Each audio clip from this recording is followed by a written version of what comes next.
എല്ലാ വിദ്യാർത്ഥികൾക്കും പുതിയൊരു വീഡിയോയിലേക്ക് സ്വാഗതം. ഒരുപാട് വിദ്യാർത്ഥികൾ വീണ്ടും ചോദിക്കുന്നത് കൊണ്ട് തന്നെയാണ് വീണ്ടും വീഡിയോ ചെയ്യുന്നത്. കാലിക്കറ്റ് യൂണിവേഴ്സിറ്റിയുടെ 2, 4, 6 സെമസ്റ്റർ എക്സാമുകൾ എന്നായിരിക്കും? രജിസ്ട്രേഷൻ എപ്പോഴാണ്? പരീക്ഷ എന്ന് തുടങ്ങും? റിസൾട്ട് ഏത് മാസത്തോടു കൂടി ഉണ്ടാകും? അത് തമ്മിലിൽ കൂട്ടാൻ സ്ഥലമില്ലാത്തതുകൊണ്ട് ഇത് കണ്ടാൽ തന്നെ മനസ്സിലാവും. തമ്മിലിൽ അഡ്ജസ്റ്റ് ആണ് വെച്ചിരിക്കുന്നത്. അപ്പോൾ ഇനി അതും കൂടി എഴുതാൻ സ്ഥലമില്ലാത്തതുകൊണ്ടാണ് റിസൾട്ടിൻ്റെ കാര്യം എഴുതാതിരുന്നത്. പക്ഷേ റിസൾട്ടിൻ്റെ കാര്യം കൂടെ നമ്മൾ ഈ വീഡിയോയിൽ ഡിസ്കസ് ചെയ്യും. റിസൾട്ട് എപ്പോഴാണ് എന്നിങ്ങനെയുള്ള വിദ്യാർത്ഥികളുടെ മുഴുവൻ സംശയങ്ങൾക്കുള്ള മറുപടിയാണ് ഈ ഒരു വീഡിയോയിൽ കൂടെ നിങ്ങളുമായി പങ്കുവെക്കാൻ ആഗ്രഹിക്കുന്നത്. വിശദമായ വാർത്തയിലേക്ക് പോകുന്നതിന് മുമ്പായി ആദ്യമായിട്ട് ഈ ചാനൽ കാണുന്ന വിദ്യാർത്ഥികളുണ്ടെങ്കിൽ തീർച്ചയായും മറക്കണ്ട സബ്സ്ക്രൈബ് ചെയ്ത് കൂടെ പറയാൻ പ്രത്യേകം ശ്രദ്ധിക്കുക. സബ്സ്ക്രൈബ് ചെയ്യുന്നതിന് നോട്ടിഫിക്കേഷൻ ബെല്ലുകളെ ഓൾ ഓപ്ഷൻ എനേബിൾ ചെയ്യാനും ചാനലിലെ വീഡിയോസ് നിങ്ങൾക്ക് ഉപകാരപ്രദമായി തോന്നുന്നുണ്ടെങ്കിൽ മാത്രം തീർച്ചയായും ഒന്ന് ലൈക്കും കൂടി ചെയ്യാനും നിങ്ങളുടെ സുഹൃത്തുക്കളിലേക്ക് ഷെയർ ചെയ്ത് കൊടുക്കാനും കൂടി പ്രത്യേകം ശ്രദ്ധിക്കുക. അതുപോലെ തന്നെ വാട്സപ്പ് ഗ്രൂപ്പിൽ ജോയിൻ ചെയ്യാനുള്ള ലിങ്ക് വീഡിയോയ്ക്ക് താഴെ ഡിസ്ക്രിപ്ഷൻ ബോക്സിൽ നൽകുന്നതായിരിക്കും. നിങ്ങൾക്ക് വാട്സപ്പ് ഗ്രൂപ്പിൽ ജോയിൻ ചെയ്യാവുന്നതാണ്. കാലിക്കറ്റ് യൂണിവേഴ്സിറ്റി ഓഡ് സെമസ്റ്റർ പരീക്ഷകളൊക്കെ അങ്ങനെ അവസാനിച്ചു. 1, 3, 5 സെമസ്റ്ററുകളായ ഓഡ് സെമസ്റ്റർ പരീക്ഷകളാണ് കഴിഞ്ഞത്. അതിൻ്റെ ഇപ്പോൾ വാല്യുവേഷനൊക്കെ ഇപ്പോൾ നടക്കുകയാണ്.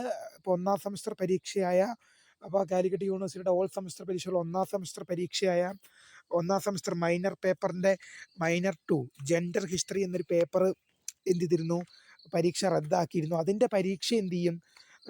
നാളെ ഡിസംബർ 16-ാം തീയതി നടക്കുമെന്നും കാലിക്കറ്റ് സർവകലാശാല അറിയിച്ചു. അപ്പോൾ അതിൻ്റെ വാല്യുവേഷൻ വിത്തിൻ 2 ഡേയ്സിനകം ഉണ്ടാകും. ശേഷം വിദ്യാർത്ഥികൾക്ക് ഇപ്പോൾ കാലിക്കറ്റ് യൂണിവേഴ്സിറ്റി എന്ന് പറയാൻ വരുന്ന ഏറ്റവും പുതിയ അറിയിപ്പുകൾ വെച്ച് വിദ്യാർത്ഥികൾക്ക് എന്ത് ചെയ്യാം? ഈ മാസം അവസാനത്തോടു കൂടി അല്ലെങ്കിൽ അടുത്ത മാസത്തോടു കൂടി തന്നെ വിദ്യാർത്ഥികൾക്ക് റിസൾട്ട് പ്രതീക്ഷിക്കാം. ഇപ്പോൾ വരുന്ന അറിയിപ്പെന്ന് പറയുകയാണെങ്കിൽ ഈ മാസമാണ്. ഈ മാസം വരുമോ ഇല്ലയോ എന്നുള്ളത് കൃത്യമായിട്ട് ഞാൻ ഒരിക്കലും പ്രെഡിക്റ്റ് ചെയ്ത് പറഞ്ഞതാണ്. 1ാം സെമസ്റ്ററിൻ്റെ റിസൾട്ട് ഈ മാസം വരുമോ ഇല്ലയോ എന്നൊന്നും ഞാൻ പറയുന്നില്ല. കാരണം എന്ന് വെച്ചാൽ ഈ മാസം 20-ാം തീയതി ടു 31-ാം തീയതി 20, 21 ടു 31 എന്ന തീയതികളിലേക്ക് എന്ത് ചെയ്യുകയാണ്? ക്രിസ്മസ് അവധി വരികയാണ് ഈ 20-ാം തീയതി ടു 30-ാം തീയതി വരെ. അപ്പോൾ ആ ദിവസങ്ങളിൽ സർവകലാശാല വർക്ക് ചെയ്യും. സർവകലാശാലയുടെ പ്രവർത്തനം ഉണ്ടാകുമോ എന്ന് എനിക്ക് ഉറപ്പിച്ച് പറയാൻ പറ്റില്ല. അതുകൊണ്ട് തന്നെ ഈ മാസം റിസൾട്ട് വരുമെന്നുള്ള ഒരു അറിയിപ്പുണ്ടെങ്കിലും അത് വരികയും ചെയ്യാം, വരാതിരിക്കുകയും ചെയ്യാം. വരുമെന്നും ഞാൻ പറയുന്നില്ല, വരില്ലെന്നും പറയുന്നില്ല. അതുകൊണ്ട് തന്നെ നമുക്ക് നോക്കാം. എന്തായാലും നമ്മുടെ ചാനലിൽ 1, 3, 5 സെമസ്റ്ററുകളുടെ പ്രീമിയർ വീഡിയോ നമ്മുടെ ചാനലിൽ അപ്ലോഡ് ചെയ്തിട്ടുണ്ട്. നിങ്ങൾക്ക് നോട്ടിഫിക്കേഷൻ ഓൺ ചെയ്ത് വെച്ച് കഴിഞ്ഞാൽ റിസൾട്ട് വരുന്ന മുറയ്ക്ക് തന്നെ നിങ്ങൾക്ക് അതിൻ്റെ നോട്ടിഫിക്കേഷൻ ലഭിക്കും. അപ്പോൾ നമുക്ക് ഇവിടെ ഡിസ്കസ് ചെയ്യാനുള്ള വിഷയം എന്ന് പറഞ്ഞാൽ 2ാം സെമസ്റ്റർ പരീക്ഷയുടെ കാര്യമാണ്. 2, 4, 6 സെമസ്റ്ററുകൾ പരീക്ഷകൾ. 2ാം സെമസ്റ്റർ പരീക്ഷകൾ എന്നാണ് ആരംഭിക്കുന്നത് വെച്ച് കഴിഞ്ഞാൽ എന്തായാലും നിങ്ങളിപ്പോൾ ഓഡ് സെമസ്റ്റർ പരീക്ഷകളായ 1, 3, 5 സെമസ്റ്റർ പരീക്ഷകൾ നടന്ന സമയത്ത് വിദ്യാർത്ഥികൾ ശ്രദ്ധിച്ചൊരു കാര്യമാണ്. 1ാം സെമസ്റ്റർ നടക്കുന്ന ഏതാണ്ട് ആ ടൈമിൽ തന്നെയാണ് 3, 5 നടക്കുന്നത്. ഏതാണ്ട് ഒരേ മാസത്തിൽ തന്നെ, ഡേറ്റിൽ വ്യത്യാസമുണ്ടെങ്കിൽ പോലും ഏതാണ്ട് ഒരേ മാസത്തിൽ തന്നെയായിരുന്നു 1, 3, 5 സെമസ്റ്ററുകൾ പരീക്ഷകൾ നടക്കുന്നത്. ഇനി അടുത്തതാണ് 2, 4, 6 സെമസ്റ്ററുകൾ പരീക്ഷകളാണ് ഈവൻ സെമസ്റ്റർ പരീക്ഷകൾ. കാലിക്കറ്റ് യൂണിവേഴ്സിറ്റിയുടെ ഈവൻ സെമസ്റ്റർ പരീക്ഷകളാണ് 2, 4, 6 സെമസ്റ്റർ എക്സാമുകളൊക്കെ.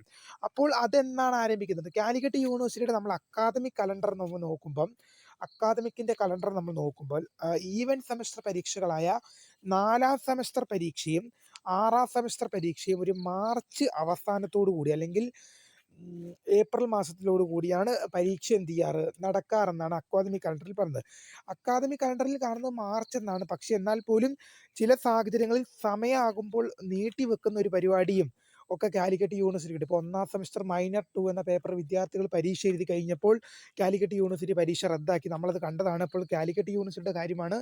അപ്പോൾ മാർച്ച് എന്ന് അവർ പറയുന്നുണ്ടെങ്കിൽ പോലും ചിലപ്പോൾ ടൈം ആകുമ്പോൾ സർവകലാശാല ഇത് നീട്ടാനുള്ള സാധ്യത വളരെ കൂടുതലാണ്. അതുകൊണ്ട് തന്നെ അത് നമുക്ക് കൃത്യമായിട്ട് അറിയത്തില്ല. നമ്മൾ ടൈം ആകുമ്പോൾ അത് കൃത്യമായിട്ട് തന്നെ വിദ്യാർത്ഥികളിലേക്ക് അപ്ഡേറ്റ് ചെയ്തെത്തിക്കും. അപ്പോൾ ഈവൻ സെമസ്റ്റർ പരീക്ഷകളായ 2, 4, 6 സെമസ്റ്ററുകൾ പരീക്ഷകൾ ഏതാണ്ട് മാർച്ച് മാസത്തോടെ തന്നെ മാർച്ച് അവസാനമാണ് അക്കാദമിക് കലണ്ടറിൽ കാണുന്നത്. അപ്പോൾ നിങ്ങൾ അതിനനുസരിച്ച് പ്രിപ്പയർ ആയിക്കൊള്ളുക. രജിസ്ട്രേഷൻ എപ്പോഴായിരിക്കും?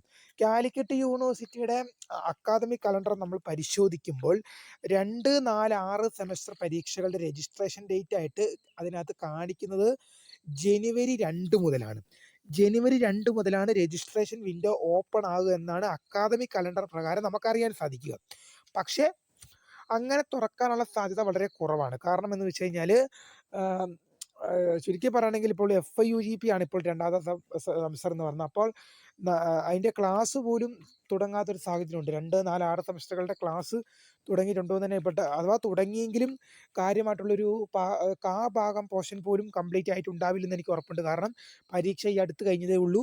അതിനുശേഷമായിരിക്കും ക്ലാസ് ആരംഭിച്ചത്. ക്ലാസ് എവിടെ എത്തിയിട്ടില്ല. അപ്പോൾ ജനുവരിയിൽ രജിസ്ട്രേഷൻ തുടങ്ങാനുള്ള സാധ്യത വളരെ കുറവാണ്. അഥവാ രജിസ്ട്രേഷൻ തുടങ്ങിയാലും നിങ്ങൾക്ക് രജിസ്ട്രേഷൻ ജനുവരി 2 എന്നാണ് കാണിക്കുന്നത്. എന്തായാലും അത് ആ ടൈം ആകുമ്പോൾ മാറ്റം വരുമോ ഇല്ലയോ എന്ന് നമുക്കത് വിശദമായി പരിശോധിക്കാം. രജിസ്ട്രേഷൻ അപ്പോൾ ജനുവരി 2 എന്നാണ് ഇപ്പോൾ നമുക്കൊരു എക്സ്പെക്ട് ഡേറ്റ് ആയിട്ട് ജനുവരി 2 എന്നാണ് അതിനകത്ത് കാണിക്കുന്നത്. നമുക്കെന്തായാലും നോക്കാം. പരീക്ഷ എന്ന് തുടങ്ങും. അത് നമ്മൾ ഓൾറെഡി പറഞ്ഞതാണ്. മാർച്ച് മാസത്തിലാണ്. അക്കാദമിക് കലണ്ടർ പ്രകാരം മാർച്ച് മാസം എന്നാണ് അതിനകത്ത് കാണിക്കുന്നത്. എന്തെങ്കിലും തരത്തിലുള്ള മാറ്റം ഉണ്ടാകുകയാണെങ്കിൽ അത് വിദ്യാർത്ഥികളിലേക്ക് തീർച്ചയായും നമ്മൾ അപ്ഡേറ്റ് ചെയ്യുന്നതായിരിക്കും. അപ്പോൾ റിസൾട്ട് എന്തായിരിക്കും? അഥവാ മാർച്ച് മാസത്തിൽ ഇപ്പോൾ കൃത്യമായിട്ട് അക്കാദമിക് കലണ്ടർ ഫോളോ ചെയ്തിട്ട് മാർച്ച് അവസാനത്തോടെ പരീക്ഷ കഴിഞ്ഞ് കഴിഞ്ഞാൽ വിത്തിൻ ഏപ്രിലോ മെയ്യോട് കൂടി നിങ്ങളുടെ റിസൾട്ട് വരാനുള്ള സാധ്യത വളരെ കൂടുതലാണ്. കാരണം ഈ വാല്യുവേഷൻ എന്ന് പറയുന്ന പ്രൊസീജിയറിന് അധികം ദിവസങ്ങൾ ആവശ്യമില്ലെന്ന് വിദ്യാർത്ഥികൾ ഓർത്തിരിക്കുക. അതായത് മിനിമം ഒരു 2 3 ദിവസം മാത്രമാണ് കൂടിപ്പോയാൽ തന്നെ വാല്യുവേഷൻ ക്യാമ്പ് ഉണ്ടാകുക. അതിനുള്ളിൽ തന്നെ വാല്യുവേഷൻ ക്യാമ്പൊക്കെ അവസാനിക്കാറുണ്ട്. മാക്സിമം പോയാൽ 5 ഡേയ്സ്. അതിനപ്പുറം ഒന്നും വാല്യുവേഷൻ ക്യാമ്പ് എന്തായാലും പോകുകയില്ല. അപ്പോൾ അതുകൊണ്ട് തന്നെ വാല്യുവേഷനൊക്കെ പെട്ടെന്ന് തന്നെ കഴിയും. പിന്നെ അതിനുശേഷം നിങ്ങളുടെ മാർക്ക് യൂണിവേഴ്സിറ്റിയിലേക്ക് അപ്ലോഡ് ചെയ്ത് കൊടുക്കേണ്ട ഒരു പ്രോസസ്സാണ്. ഈ 2 പ്രോസസ്സുകൾ കൂടെ കഴിഞ്ഞ് കഴിഞ്ഞാൽ പിന്നീട് സർവകലാശാലയ്ക്ക് എപ്പോൾ വേണമെങ്കിലും റിസൾട്ട് പ്രസിദ്ധീകരിക്കാം. അതായത് ഞാൻ പറയുന്നത് ഇപ്പോൾ അപ്പോൾ ഇപ്പോൾ ഈവൻറ്റ് സെമസ്റ്റർ പരീക്ഷകൾ കഴിഞ്ഞു. ഈവൻറ്റ് സെമസ്റ്റർ അല്ല, ഓഡ് സെമസ്റ്റർ പരീക്ഷകൾ കഴിഞ്ഞു. 1, 3, 5 സെമസ്റ്റർ പരീക്ഷ. അപ്പോൾ അതിൻ്റെ പേപ്പർ വാല്യുവേഷൻ ഇപ്പം നടക്കുകയാണ്. ഇനി അതിനുശേഷം യൂണിവേഴ്സിറ്റിയിലേക്ക് അധ്യാപകർ മാർക്ക് അപ്ലോഡ് ചെയ്ത് കൊടുക്കണം. ഇതോടുകൂടി റിസൾട്ട് പ്രസിദ്ധീകരിക്കാനുള്ള എല്ലാ ഒരുക്കങ്ങളും പൂർത്തിയായി. മാർക്ക് വരെ അപ്ലോഡ് ചെയ്ത് കൊടുത്തു കഴിഞ്ഞു. ഇനി സർവകലാശാലയ്ക്ക് ഇഷ്ടമുള്ള സമയം നോക്കി എന്ത് ചെയ്താൽ മതി? റിസൾട്ട് പ്രസിദ്ധീകരിച്ചാൽ മതി. ബാക്കി എല്ലാ പ്രൊസീജിയറും പൂർത്തിയായി. അപ്പം ഇതൊക്കെ ഈ പ്രൊസീജിയറെല്ലാം വേഗം കിടക്കും. വിദ്യാർത്ഥികൾ ഒരു ഏപ്രിൽ അവസാനത്തോട് അല്ലെങ്കിൽ മെയ്യോട് കൂടി തന്നെ വിദ്യാർത്ഥികൾക്ക് റിസൾട്ടും പ്രതീക്ഷിക്കാമെന്ന് ഓർത്തിരിക്കുക. അപ്പോൾ തൽക്കാലമായിട്ടുള്ള വിദ്യാർത്ഥികളുടെ മുഴുവൻ സംശയങ്ങൾക്കുള്ള മറുപടി ഞാൻ പറഞ്ഞു കഴിഞ്ഞാൽ എന്തെങ്കിലും സംശയം ഉണ്ടെങ്കിൽ കമൻറ്റ് രേഖപ്പെടുത്തിക്കൊള്ളുക. കമൻറ്റ് ഇട്ടിട്ടുള്ളത് തീർച്ചയായും നിങ്ങൾക്ക് മറുപടി തരുന്നതായിരിക്കും. അത് കാണുന്ന പക്ഷം നിങ്ങൾക്ക് മറുപടി തരുന്നതായിരിക്കും. അല്ലെങ്കിൽ അഥവാ എനിക്കിത് മറുപടി തരാൻ പറ്റിയില്ലെങ്കിൽ നിങ്ങൾക്ക് ആ മറുപടി ലഭിക്കാൻ സാധിക്കുന്ന യൂണിവേഴ്സിറ്റിയെ കോൺടാക്ട് ചെയ്യാൻ പറ്റിയ നമ്പറുകളും കാര്യങ്ങളൊക്കെ ഞാൻ നിങ്ങൾക്ക് അതിൻ്റെ ഇടയിൽ പ്രൊവൈഡ് ചെയ്യും. ഇപ്പം നിങ്ങളൊരു സംശയം ചോദിച്ചു കഴിഞ്ഞാൽ ആ സംശയത്തിന് എനിക്ക് കൃത്യമായിട്ടൊരു ഉത്തരം പറയാൻ പറ്റിയില്ലെങ്കിൽ ആ യൂണിവേഴ്സിറ്റിയെ കോൺടാക്ട് ചെയ്യാനുള്ള നമ്പർ ഞാൻ നിങ്ങൾക്ക് തരുന്നതായിരിക്കും. നിങ്ങൾക്ക് അവിടെ വിളിച്ച് ചോദിക്കാം. ഇനി എന്നെക്കൊണ്ട് ക്ലിയർ ചെയ്യാൻ പറ്റുന്ന നിങ്ങളുടെ സംശയത്തിന് എനിക്ക് ഉത്തരം പറയാൻ പറ്റുന്ന ഒരു സംശയമാണെങ്കിൽ തീർച്ചയായും ഞാൻ തന്നെ നിങ്ങൾക്ക് അതിനുള്ള മറുപടി നൽകുന്നതായിരിക്കും. അപ്പോൾ വീഡിയോ ഇഷ്ടപ്പെട്ടാൽ ലൈക്ക് ചെയ്യുക, ഷെയർ ചെയ്യുക, സബ്സ്ക്രൈബ് ചെയ്യുക. അപ്പോൾ my name is Rida from rose career for the career guidance. Thank for watching. Bye.